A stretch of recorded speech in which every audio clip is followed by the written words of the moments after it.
Good morning and welcome to our Zoom with the Langley Centennial Museum. We're here with Shannon, who's going to teach us a little bit about transportation and how that has changed over time. So Shannon, you can take it away.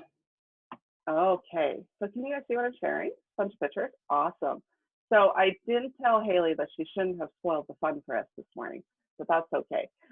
So we might have given it away a little bit, Lacey. But so we're looking at 5 images here. So I just want you to take a second. So those of you who are watching this later at home as well. So I'd like you just to take a second and look at these 5 pictures on the screen. And I want you to think for a moment, what are each of those images and what do they have in common? And then if you think you know, put up your hand.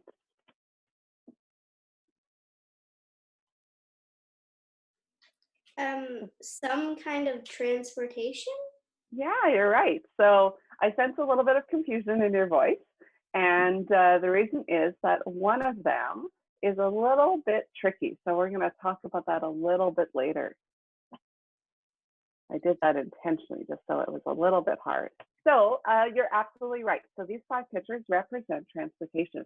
And in fact, they represent the most common modes of transportation in Canada today. So we had trains, we had boats, we had airplanes down on the bottom left, we have motor vehicles on the bottom right. And the one that I threw in just because it's a little bit tricky is pipelines. So we're not going to talk much about those today, but those are actually one of the most common modes of transportation in Canada. And while they don't transport people, they are technically considered ways that we can transport things because they move water and oil and gas all the way across the country. Okay, so the next one for you. So we have 5 images again. Some of them are the same, some of them are different. And I want you to think about what these specifically have in common. So they're modes of transportation, but there's something else that they have in common. Put up your hand if you think you know. Transporting people? Oh, you're right. You know what? They do all transport people. That's an excellent suggestion. And yes, you're absolutely right. They do transport people, but there's one other, well, there's a few things they have in common. They all have engines. They're all quite big. They're all heavy. They can all move people, but they can also move goods. They can move shipping too. But they're also all powered by fuel. So these are all powered by gas or diesel, so a type of fuel.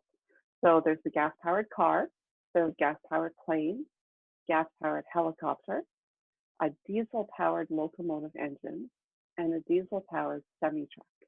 Now, here's 5 new images. Think for a second about how are these powered. Put up your hand if you have a guess. Now, they're not all the same. Some of them are powered by humans? Yeah, exactly. So we have the steam-powered locomotive. So that's powered by steam. So we're going to heat up some water and make steam, and that's the source of fuel for that engine.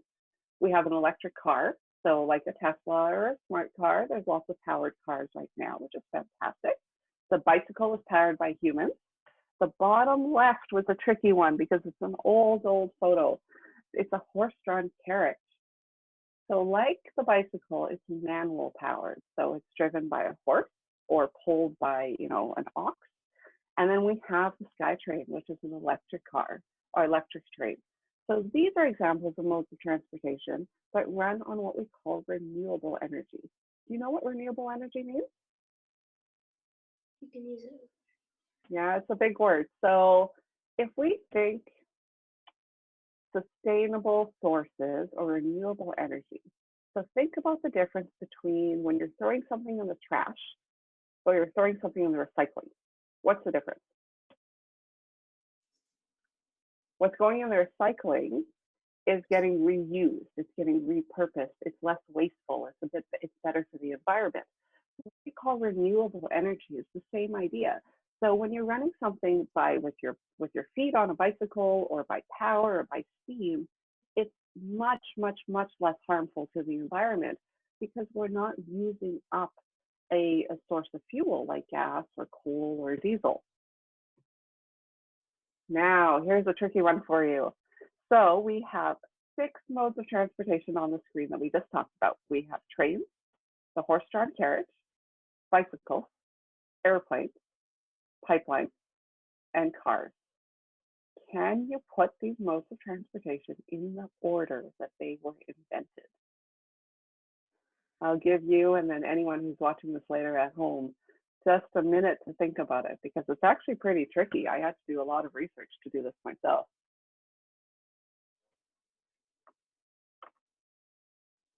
I wonder if even Miss Haley has some guesses. I suppose I could. My guess, well, horses I think would be one of the first ones, but you have horse-drawn carriage on there. So I still think that's early because if you think of like Little House on the Prairie, mind you, there were trains in Little House on the Prairie. So, you know, I'm going to defer to your knowledge and your expertise on this one. So what do you think is so Lacey, what do you think is the very first one? The horse-drawn carriage. You're right. And then maybe Miss Haley, what do you think is the last one? Out of everything on the screen, what do you think is the one that was invented the most recently? Pipelines. No. Really? Yeah. So I just assigned these to numbers just in case we had a big group. I just wanted people to be able to show their numbers. So I'm just going to go to the next slide here. Okay, so you're both right. The horse-drawn carriage is by far the oldest. So there's records of carriages being drawn by horses, by oxes, cows, any large animal going back to 3000 BC in Mesopotamia. So that's one of the ancient civilizations that's now the part of Western Asia or the Middle East. The steam-powered locomotive engine was invented in 1804 in the United States. Now, there were earlier versions of trains, but that was the first time we saw steam-powered engines. Bicycles were invented about 10 or 15 years later, 1817 in Germany. Now, pipelines are actually quite old. There is records of very, very early pipelines being made out of wood and other materials going back about 200 or more years. But the first long distance modern, by modern I mean metal, so similar to the materials we use today, a cast iron pipeline was built throughout Canada in 1853. But as I said, some pipes have been around for much, much longer. Cars were actually also invented in Germany or France. I guess there's a lot of debate as to who built it first, but about 1884, 1885. So that's almost 100 years after trains. And then airplanes were actually the most recent out of those 6 examples. The first airplane, the first kind of more modern type airplane, was built by the Wright brothers, of course. They're very famous for developing airplanes in 1903 in the USA. So airplanes are actually just over 100 years old. Lacey, what do you think surprised you most about that list? I think the times. I thought they were more recent. Yeah, right. But there's actually been some of course, people have been getting around since the beginning of time. What's changed is how we get around, right? So now we're going to go right back to Canada. So Canada, we talked about there was trains, boats. I mean, of course, we have all of the different types of transportation in Canada, right? So you might find yourself walking somewhere one day, hopping in a car the next, and then maybe when everything goes back to normal, you might be getting on a plane sometime soon too. So we had trains, boats, pipelines, planes, and cars. It's the 5 most common examples of transportation in Canada. So let's just explore those a little bit. Now, boats in Canada. So boats are pretty old, right?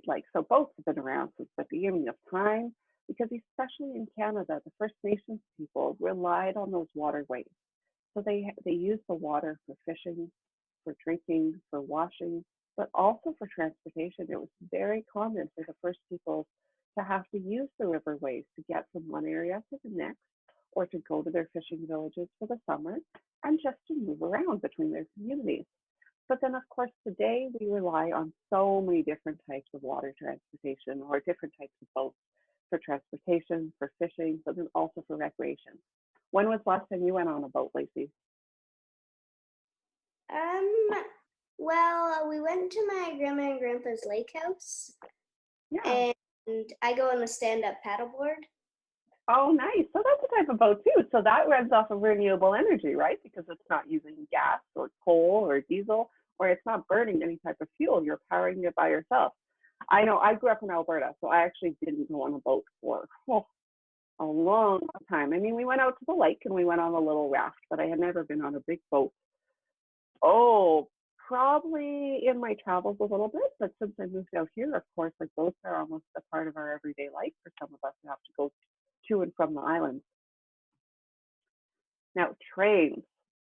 So trains are pretty old as well. So very early in our history in Canada, in the 1700s, so this is about 300 years ago, pioneers used very primitive, so really, really old-fashioned railway systems in eastern Canada for transporting stones and building supplies just across short distances. So we didn't have long-distance trains all the way back then.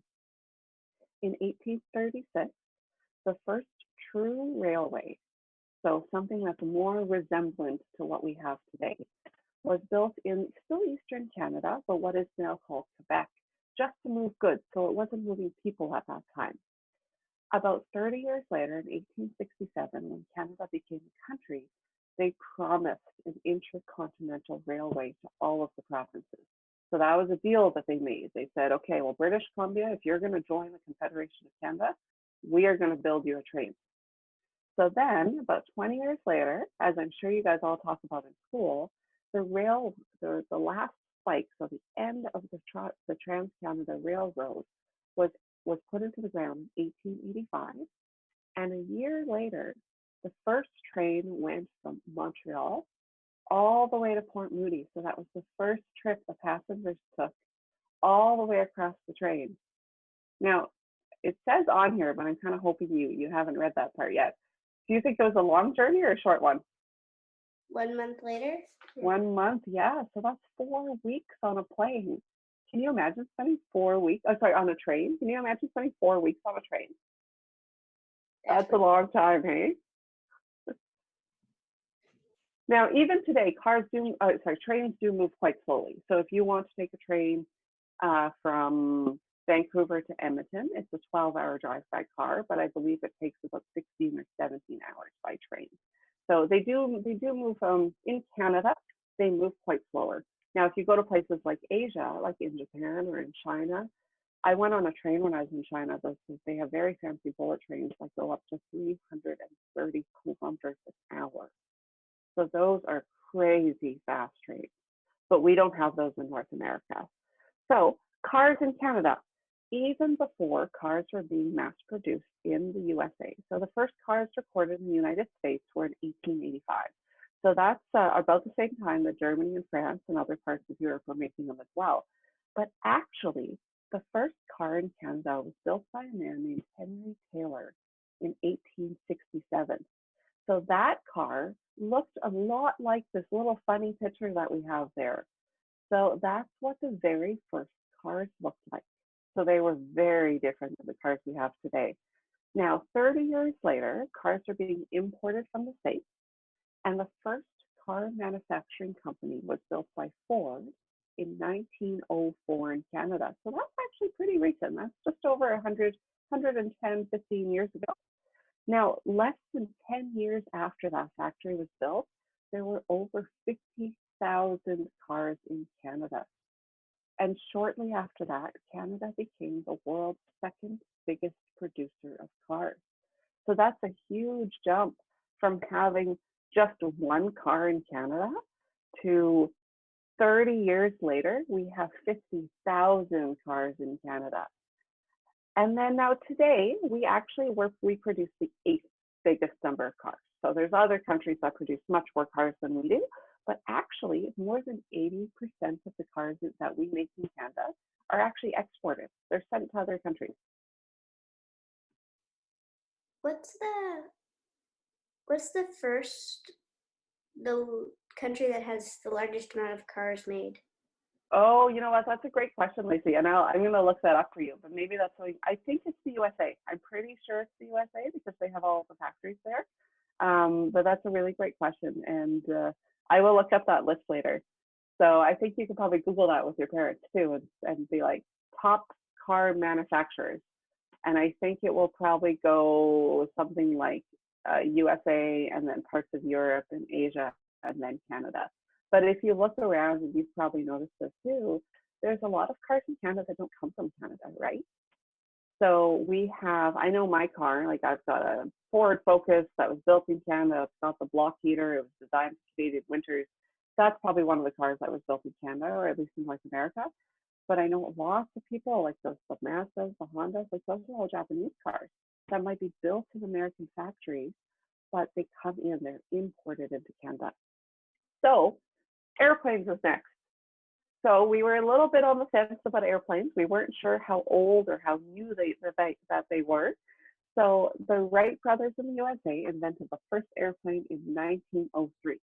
But Canadians have actually been involved in making airplanes since just after that. And that was a really cool fact that I got to research when I was preparing for this. So even though planes were mostly made in the States in the very, very early days, we actually had several Canadians, including the very famous Alexander Graham Bell, who worked in New York to build a plane called the Red Wing in 1908. Now, a man named F.W. Baldwin was actually the very first Canadian to ever go on a plane. So in 1908, they built a little plane that was this one here in the picture called the Red Wing. And then Mr. Baldwin got to fly it around. So do you think that they flied for long distances in 1908? What do you think, Lacey? Short distances. Short distances, right? So when Mr. Baldwin took that plane ride in 1908, it was probably just for 5 or 10 minutes. I don't think he would have gone too far. The first flight in Canada was done by an American named Charles Hamilton in 1911, and they went from Richmond to New Westminster. Now, that doesn't sound like it's very far, right? Like, I think I could drive from Richmond to New Westminster in about 20 minutes if I take that back road. But that was a big deal, right? So that was a huge deal to fly from two cities in an airplane over 100 years ago. Now, the very first international mail delivery, and I thought that this was a really cool fact. So the first time mail was ever delivered by plane anywhere in the world, from country to country, was actually in Canada. So they took 60 letters in a plane from Vancouver to Seattle in 1919. So that's a pretty big deal, because never before that time had they taken a plane from one country to the next country with some post. Now, have you been on a passenger plane? Put your hand up if you've been on a plane somewhere. Yeah? So passenger planes have been actually flying a little bit around Canada since 1920. So that's exactly 100 years ago, but only on a very limited capacity. So like we just talked about, only going very short distances. They started to go a bit further. I believe the first passenger flight in Canada was actually in Manitoba. It went from Winnipeg up into northern Manitoba, but it only took 2 people at that time. The first time that they flew from Vancouver to Seattle, that was a huge deal. And they had 10 people on that plane. So those planes are going much shorter distances, and they're much smaller than today.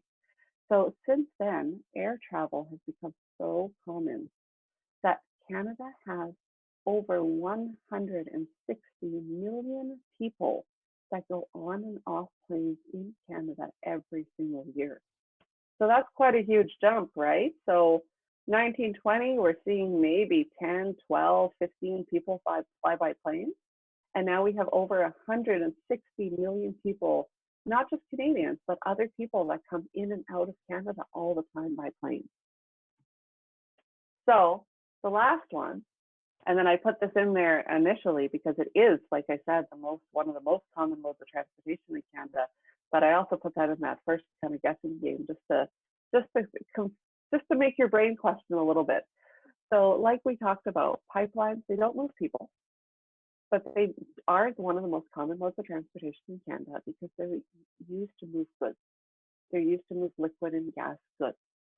So they go great distances. And while we talked about they've been around for quite a long time, today there's actually more than 840,000 kilometers of pipeline in Canada. And I did some quick math, and I believe that's enough to wrap the entire planet Earth 20 times over. So that's a huge amount of pipelines. And now they're not all moving oil and things like that, but there's lots of smaller pipelines that just get water to the communities, to different parts of Canada. So they've played a big role in our transportation history as well. So we've got a couple activity suggestions for you. So thinking about everything that we talked about today, so all of those crazy facts about transportation, and for the last 6 or 7 weeks, I don't know, it's gone by so fast because we're having so much fun in these sessions. We've been talking about pioneer families in Langley. So I would challenge you to think about if you're an early pioneer, you're traveling all the way across Canada by train, maybe on that very first train ride in 1886, and you and your brother, sister, your family have 1 month on a train. So maybe you could start writing a little bit of a journal. Maybe you could journal what your first 7 days on that train would look like, how you would keep yourself busy. Now you don't have computers, you don't have iPods, you don't have Spotify, you don't have, video games. So what are you going to do for 1 month on that train ride? And maybe think about some of the conversations you'd have, some of the ways you'd keep yourself busy, and some of the ways you would just share experiences with your friends and family on that train to pass the time. Now, another challenge I have for you is if you couldn't use any gas-powered transportation for a week, what would you and your family do? So I know for me, I'm lucky enough to live close to stores, but I'm at least a 35-minute walk or a 15-minute bike ride to the nearest store. And many people in Langley live in rural communities and they depend on their cars or public transportation to get around. So if you couldn't use a car, a bus, a truck for a week, what would you do? Does your family have an electric car? Would you have to walk everywhere? Would you have to cycle?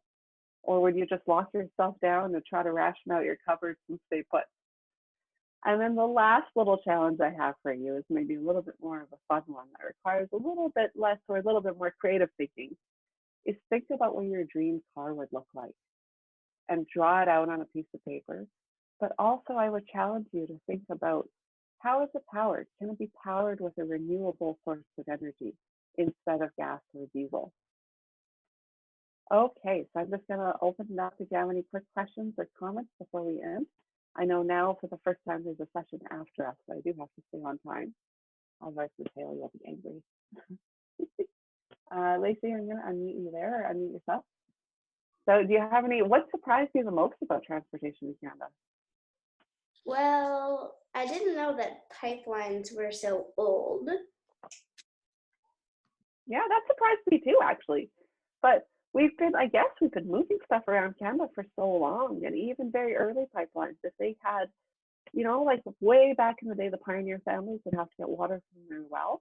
But I suppose as soon as they had that technology to be able to pipe out water and deliver it to a building, even on the farm, that was considered a pipeline. Now, what do you wonder the most? What is your biggest question that you might want to research after this? How long it took for them to build the first airplane? That's a great, and you know what? I bet YouTube is so fantastic. I'm using YouTube, I think, more than now than I ever have in my life. I think that would be a great little YouTube video that you and your brother could watch, History of Airplanes. And I know that there's lots of material out there to learn about the Wright brothers and how important they were in the history of aircraft. Okay, so wow. Hey, it is exactly 10 o'clock. We did great. Awesome. Well, sorry. Yeah. I was just going to say thank you so much for sharing that with us. It was interesting because I made a connection to what we did yesterday with the fort. So yesterday, Amin at Fort Langley National Historic Site was teaching us about how they started fire back in the day. And we talked about how technology for starting fire has changed over time. The goal has still been to start fire, but it's gotten more efficient and quicker and easier. And so it's kind of the same with transportation. because the goal of transportation has always been to move people and goods from one place to another. But as our technology changes, it has gotten faster and more efficient over time. And it's interesting to see how much faster people were able to move and things are able to move. And now, like, you can order something on Amazon from the other side of the world and it can be here in a few days. And Absolutely. so it's really interesting looking at our place in space and time, and how right now everything moves so quickly, and we get the things we want and need really quick. So Well, and you're absolutely right, because like when I was doing some research for this too, you know, like we all grow up at school and we learn about the train system in Canada and how much of an important role in history that was. But what I never really thought about before is, like you said, we were always moving things. So what I was able to give a little bit more thought to was, okay, well, even on, like, I grew up in a coal mining town, so I'm very familiar with the carts that they would use to move coal in the mines. And that is a type of train, right? So it might have been pulled by people or by animal, but putting a cart on the track is essentially a train. So like you said, they just got bigger and powered and faster and more efficient. So what went from maybe just moving a small wagon on a hand built train track went from actually went to those bullet trains in Japan and China that are moving thousands of people every second. So that's really remarkable. So, and then the other thing I was thinking about is one of the field trips that I almost always take my class on is the Footpaths to Freeways program at the Langley Centennial Museum. So I'm just gonna give a shout out to that, saying any teachers who are interested in this topic and helping their students understand how transportation and stuff has changed over time. Footpaths to Freeways, once everything's reopened again, is a great one that my students often really like and enjoy, and teaches us a lot about how Langley has changed and how the transportation systems have changed with the times in Langley. So that's fantastic. Thanks so much for mentioning that, Haley. And for those teachers who are watching, even though things are pretty tough right now and we really don't know what September is going to look like, we are actively exploring ways to take as many of our programs as possible virtual, and to take them into your classrooms instead of coming into the museum. So we really want to get our programs out to you where we can. Awesome. Well, thank you very much. And we will see you next week as we learn more about the past, more about history with the Langley Centennial Museum. So thank you very much.